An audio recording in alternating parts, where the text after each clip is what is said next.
Jeg vil gerne afsløre, at jeg skulle have været oppe at træne i dag, men jeg vil faktisk meget hellere sidde her og lave min skincare-routine sammen med min aftenkop kaffe.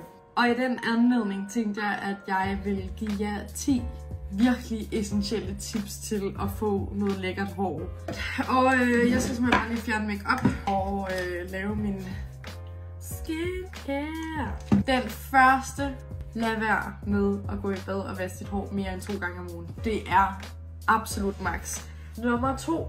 Altid dobbelt shampoo. Man undgår simpelthen, at ens hår fedter så meget op, når man dobbelt shampooer. Og altid kun i hovedbunden. Der er slet ikke nogen grund til, at man sidder og masser det der shampoo igennem ned i spidserne, fordi når du vasker det ud, så ryger det jo igennem håret. Så første lag ligesom fjerner produkter og snavs, og andet lag går ind og tager det fedt, som du har inderst inde. Nummer 3. Man skal bruge serum. Og nu skal jeg sige dig hvorfor. Brug serum først og fremmest i din hovedbund, og det skal du, fordi at du øger væksten af din hår. Det gør også, at det knækker af, og du får en rigtig solid bund. Og jeg bruger altså den her fra Kevin Murphy, og den er fantastisk, og dit hår bliver slet ikke fedtet af det. Altså den er lavet til at kunne bruges efter du har været i bad, så du skal ikke være bange for, at du får en vildt fedtet hovedbund, for det gør du altså ikke.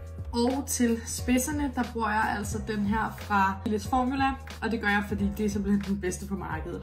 Den er også en lille smule pricey, men den er virkelig pengene værd. Nummer 4. I skal bruge shampoo og balsam, som er silikonfri, parabenefri og sulfatfri. Hvis du køber dem fra Billed's Formula, så kan du altså altid se det her på bagsiden, at det står udspecificeret, at der altså ikke er de her ingredienser i.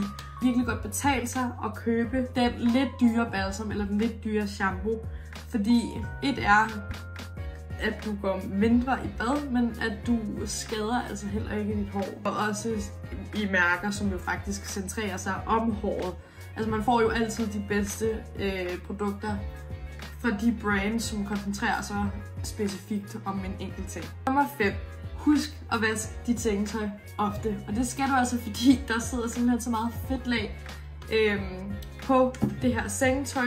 Og det nytter ikke en skid, at du gør alle de her ting, hvis aldrig du vasker dit sengetøj og aldrig vasker din håndklæder.